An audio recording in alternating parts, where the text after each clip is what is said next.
Te voy a dar las respuestas desde el punto de vista de lo que yo conocí y yo manejé. Como tú conoces y sabes muy bien, yo trabajé con Mapfre Seguros durante muchos años y nosotros manejamos clientes que tenían como su actividad principal estas actividades peligrosas. Por ejemplo, en el transporte terrestre, aéreo, fluvial o marítimo, fuimos los aseguradores por mucho tiempo de Coma, de Aerorepública, de Avianca, y aún todavía son clientes nuestros. Son riesgos que precisamente por ser tan complejos y tan costosos en el momento de un siniestro, siempre nosotros los reasegurábamos con empresas extranjeras y con capitales en el exterior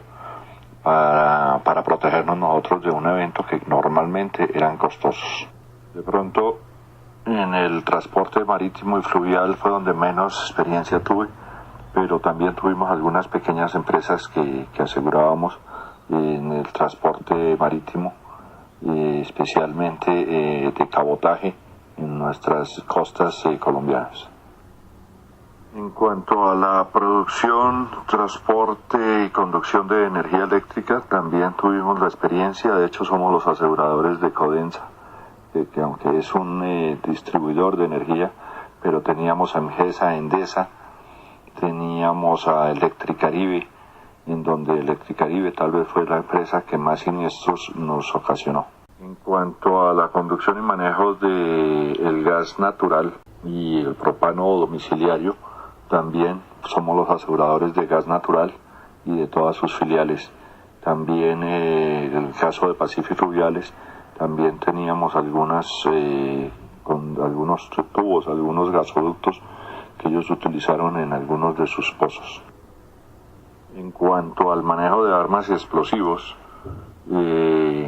también tuvimos la experiencia por haber sido los aseguradores del Ministerio de Defensa y de la Policía Nacional. Como comentario general también, antes de proceder a contestarte las preguntas ya muy en concreto, me parece interesante comentarte que cuando se habla del criterio subjetivo o del criterio objetivo, en la mayoría de los casos y de los siniestros que nosotros atendimos y se nos presentaron, existen una serie de intereses que son muy, muy importantes de la imagen de las empresas. Entonces, normalmente nosotros procurábamos como aseguradora y de común acuerdo con el cliente, por supuesto, pagar los siniestros y tratar de arreglarlos. Eso para evitar los escándalos y para evitar que las imágenes de las marcas y de las empresas se vieran afectadas. Sobre el comentario anterior, debo hacer claridad de que no siempre se pagaban los siniestros, porque era evidente y en la gran mayoría de los casos que lo que se venía a establecer, no en juicios, porque era muy muy rara la vez que se iba a un juicio para que un juez dirimiera si deberíamos o no pagar. Normalmente lo que se hacían era transacciones, cedía la víctima o el lesionado y cedía el cliente y la aseguradora y se llegaba normalmente a algún acuerdo para no tener que ir a un juicio, que siempre son largos, son demorados y que pues tienen una serie de recursos que se vendría a pagar en el caso que así fuera, porque la ley así lo dispone o porque las pruebas o porque los hechos en un tiempo que normalmente no es de menos de 2 años. También es muy importante el concepto y la intervención de los reaseguradores, que son en últimas quienes sean los que iban a colocar el dinero para pagar las indemnizaciones. Cuando hablamos de los pagos de los siniestros que tuvimos o que se nos presentaron y de lo que conocemos nosotros del mercado, en este tipo de actividades la mayoría de los seguros que nosotros tenemos, y como ya te mencioné algunos nombres, son empresas todas muy serias, son empresas muy grandes que manejan unos protocolos de seguridad muy muy completos y que pues era exigencia nuestra. También en el momento de hacer la suscripción de la póliza o de los seguros, teníamos nosotros una intervención clara y definitiva en el hecho de exigirle a los clientes una serie de medidas de seguridad, llamémoslo así, que tendientes todas a minimizar o a eliminar riesgos que pudieran ocasionarnos siniestros a futuro. Pasando ya a las preguntas concretas, cuando dices en la primera pregunta que cuál es el comportamiento de las compañías aseguradoras frente a las actividades peligrosas, cuáles de estas son aptas de ser protegidas y cuáles no, yo te diría que en mi experiencia y con Mapfre Seguros, nosotros estábamos dispuestos a cubrir en general todas las actividades peligrosas. Como te decía, pues obviamente que había un estudio previo, había una serie de condiciones, teníamos muy en cuenta las recomendaciones y las solicitudes y las garantías que exigía el reaseguro para poder darle la cobertura. Pero yo diría que en general en todas estábamos nosotros interesados, y no solamente nosotros, sino otras compañías, especialmente multinacionales, que tienen ya unas experiencias en Europa o las tienen en Estados Unidos, Japón, en donde este tipo de eventos se podían cubrir. Yo diría que nosotros estaríamos dispuestos y estuvimos dispuestos, y de hecho así lo hicimos, para asegurar todas estas actividades que tienen riesgo. Básicamente, las coberturas que nosotros dábamos, y que yo creo que tiene que ver con con el fondo de la entrevista, eran las pólizas de responsabilidad civil extracontractual, con las cuales nosotros cubríamos los daños o las lesiones que pudieran darse en el desarrollo de la actividad de nuestro cliente. Siempre para nosotros hacer una suscripción, o sea, el estudio, el análisis de un riesgo para saber si entrábamos a cubrirlo o no cubrirlo, siempre es muy importante tener ciertos temas absolutamente claros. Uno, los límites de responsabilidad en que la aseguradora incurriría en el evento de un siniestro. Quiere decir que nosotros ponemos unas condiciones y limitamos, por supuesto, el valor que iríamos a indemnizar. Ese valor normalmente iba subdividido por lesiones a una persona, a varias personas, por daños materiales que se pudieran ocasionar, etcétera. Pero ese valor y ese límite de responsabilidad siempre debe ser absolutamente. Dentro de esos clientes que manejé y que personalmente tuve que ver, pues teníamos en el transporte terrestre, tuvimos empresas muy grandes de transporte, precisamente de camiones, de tractomulas, de Pacific Fluviales, por ejemplo, una empresa petrolera, de Ecopetrol, también empresa petrolera, y otras varias de ese sector. Y en cuanto al transporte aéreo, pues como ya te lo comenté, tuvimos y tenemos a Avianca, teníamos a Copa Aerorepública y a otras varias empresas de transporte aéreo. Estas pólizas no son abiertas, no es una patente de corso. Estas pólizas siempre tienen una serie de exclusiones, o sea, motivos por los cuales nosotros no pagamos, o eventos o situaciones en las cuales nosotros no pagamos. Normalmente iban ligados a las garantías que nosotros poníamos para dar la cobertura. Quiere decir eso que el cliente debería tomar unas medidas de precaución, tener unos elementos, tener una infraestructura, tener unos procedimientos, unos protocolos, para que si se presentaba el siniestro, nosotros pudiéramos probar que esos protocolos se habían cumplido y procedíamos a la indemnización. De no cumplirse esos protocolos o el cliente no cumplir con esas garantías, esas condiciones, el seguro se... Pasando a la segunda pregunta, creo que ya te he dado varias respuestas de lo que están hablando ahí en cuanto a qué actividades peligrosas podríamos asegurar, que cuál es la exigencia legal hacia las aseguradoras que exige proteger las actividades peligrosas. Y en eso, pues yo te diría que existen, pues hay una serie de pólizas, por ejemplo, cuando hablamos de transportes, que si bien es cierto no es lo mismo, pero están muy ligadas, como puede ser el seguro obligatorio de accidentes de tránsito, el SOAT. Y hay algunas otras también en cuanto a la responsabilidad civil con los pasajeros, que ya sería una responsabilidad civil contractual de los vehículos de servicio público. O lo mismo sucede con los aviones cuando se transporta seres humanos. Entonces, eso todo está absolutamente determinado, está ya estudiado, analizado, y todas son susceptibles de aseguramiento, y de hecho Mapfre lo hacía. En cuanto a la tercera pregunta, de que las compañías aseguradoras tienen en cuenta la jurisprudencia de la Corte y su inclinación hacia alguna de estas teorías para establecer el costo de las primas o para filtrar el tipo de actividades que aseguran, te diría que claro que sí. Esto es un tema de estadísticas, de grandes números, y nosotros pues tenemos que tener muy claro, como te lo dije en la primera pregunta o un comentario anterior, nosotros tenemos en cuenta siempre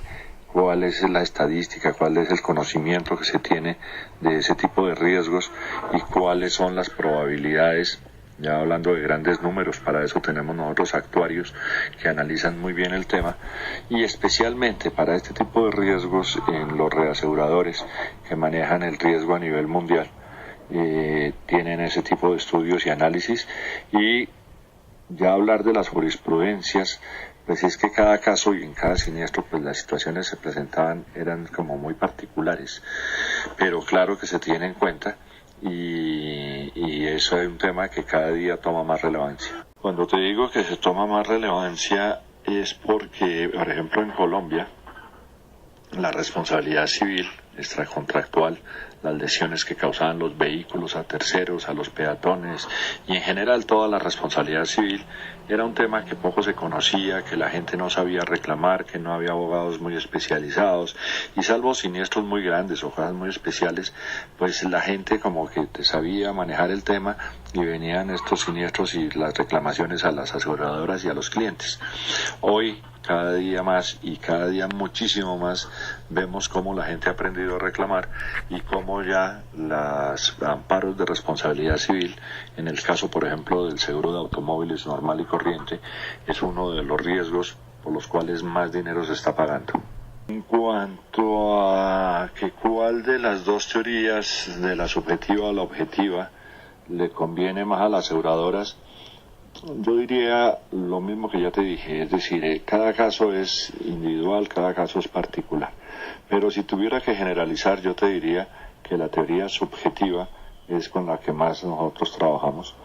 porque la verdad es que yo en mi experiencia nunca vi que a un cliente o a una aseguradora la condenaran a pagar simplemente porque la actividad que ocasionó el daño era una de las catalogadas como actividad de alto riesgo o de actividades peligrosas. Entonces, la verdad es que mi experiencia me demuestra que la subjetiva es la que siempre se manejó. En cuanto a la pregunta 6, de qué importancia le ve a la teoría de las actividades peligrosas en el negocio de los seguros, pues yo vuelvo un poquito al punto anterior. Insisto, la experiencia es que se trabaja normalmente con la teoría subjetiva, y si nosotros como aseguradores supiéramos que asegurar una actividad peligrosa siempre que ocurra un siniestro tenemos que pagar, seguramente no estaríamos interesados en participar, porque pues los siniestros se presentan, eso es indiscutible y eso es casi que no se puede controlar. Pero si siempre que ocurriera un siniestro tuviéramos nosotros que pagar, pues seguramente que tendríamos que hacer ya unas estadísticas, unas cuentas actuariales y unos estudios y análisis que lo más probable es que no estaríamos interesados en participar. Además de tener claro el límite del valor a indemnizar en el momento dado, también era muy importante poder nosotros tener un análisis claro y justo para saber qué prima íbamos a cobrar por asumir ese riesgo. Entonces también era muy importante ese análisis, y normalmente teníamos el apoyo y la colaboración de los reaseguradores, que eran quienes en últimas fijaban los valores de las primas que el cliente debería pagar. Complementando un poco lo anterior, te quería comentar de experiencias personales que tuvimos en Mapfre Seguros.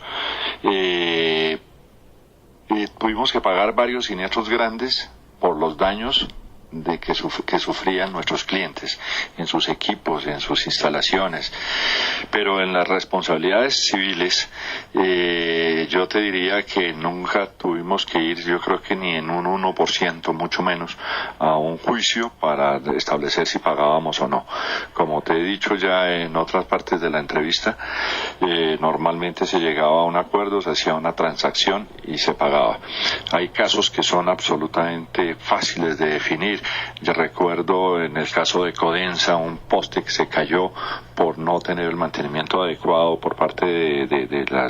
la empresa, de nuestros clientes, y mató a una señora. Por supuesto que se establece un valor a indemnizar y se pagó sin necesidad de más cuentos, ni juicios, ni nada de estas cosas. Normalmente lo que se hace, como te digo, es que se transa con el cliente. Se hace un análisis y establecemos especialmente que no haya alguna intención de fraude, que desafortunadamente aquí es muy común. Aquí se sabe que es una empresa importante, que se sabe que tienen seguros y algunos víctimas que pueden haber tenido algún tipo de lesión o algún tipo de daño, pero a veces se quieren aprovechar y tienen unas pretensiones a veces altísimas que al final del tiempo y de la transacción no terminamos pagando a veces ni el 10% de las pretensiones iniciales. Casos como el que te estaba comentando, también tuvimos una experiencia bastante mala con Electricaribe en la costa, porque efectivamente el cliente tenía falencias y entonces se cortaba la luz y cuando regresaba la luz iba con un voltaje superior al normal, entonces se quemaban equipos. Pero también teníamos ahí en una situación de fraude y entonces la gente quería aprovechar y si efectivamente se había dañado un computador porque había entrado un pico de voltaje o un sobrevoltaje, querían estrenar todos los electrodomésticos por cuenta de Electricaribe y de Mafre Seguros, que era la que iba a pagar en últimas. Entonces teníamos mucho cuidado y hacíamos muchos análisis y teníamos gente experta, especialmente abogados, que analizaban y eran quienes transaban con los clientes el pago de la indemnización. Yo para terminar, y salvo que tú consideres que quieres que amplíe alguna información o algo, como tema general también quisiera comentarte que para las aseguradoras no solamente tomamos como actividades peligrosas las que se plantean aquí en el Código Civil. Para nosotros, y dependiendo de cada ramo, existen una serie de actividades que son peligrosas y que en algunos casos, pues estudiando ya caso particular uno a uno, pues a veces preferimos abstenernos de participar y asumir riesgos de ese tipo. En otros, pues lo que tenemos ya es un volumen importante y entonces participamos en ellos. Es el caso, por ejemplo, en seguros de personas, cuando hablamos de deportistas de alto riesgo, cuando hablamos de personal, digamos, de vigilancia, personal de escoltas, que son personas que tienen, aunque ha disminuido últimamente por la situación social y de tranquilidad del país, pero que tuvo una época en que era tremendo y era de alto riesgo. Preferíamos no abstenernos de participar en ese tipo de riesgo. En seguros generales ocurre otro tanto, porque tenemos también, y aquí por eso te decía que es que este mundo es un universo enorme, porque podemos hablar de lo que es la ARL, entonces pues también manejamos el tema del trabajo en alturas, en donde se le exige al cliente unos protocolos de seguridad, que eso ya está establecido internacionalmente, de cómo debe ser un obrero trabajando en alturas. Podríamos hablar también en el caso de automóviles, que no es lo mismo asegurar un vehículo común y corriente para el transporte de una familia, de una persona, a asegurar un vehículo que compite en pistas o en carreras de velocidad. Son también todas actividades de alto riesgo que nosotros siempre analizamos y vemos hasta dónde nos conviene o no nos conviene, pero normalmente son actividades que están excluidas de las pólizas normales y corrientes, y que si las aseguramos es porque hay un vínculo comercial en donde nos interesa participar o porque las condiciones son tan particulares y tan especiales que el riesgo podría ser en un momento dado asegurable. Para comentarte de otra experiencia también interesante, tenemos y manejábamos el riesgo del seguro agrícola. Y entonces, pues ahí existen zonas que son de alto riesgo, por la granizada, por ejemplo, en la sabana de Bogotá existen. Y nosotros decimos que sí aseguramos, pero exigimos, como te decía en uno de los puntos anteriores, unas garantías por parte del cliente. Si él quiere que le demos el riesgo de granizo para proteger los plásticos que cubren las plantaciones,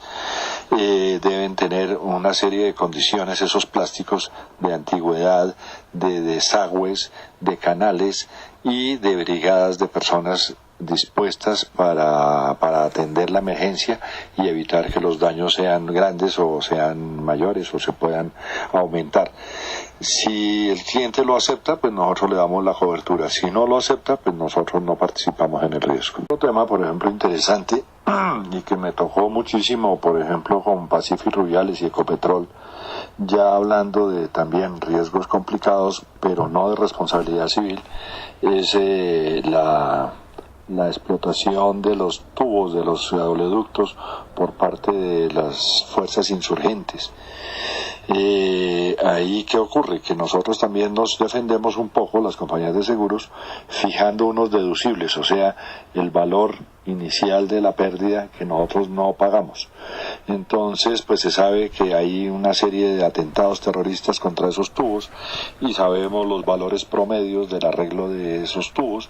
y entonces colocamos unos deducibles que, fijando unos deducibles, o sea, el valor inicial de la pérdida que nosotros no pagamos.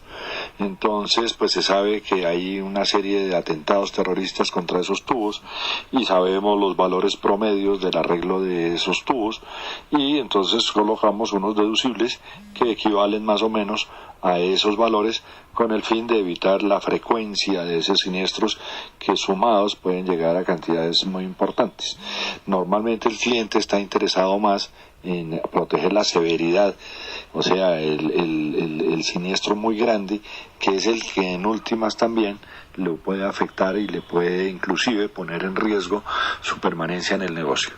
Entonces ellos asumen esas pequeñas pérdidas y nosotros asumimos las pérdidas grandes.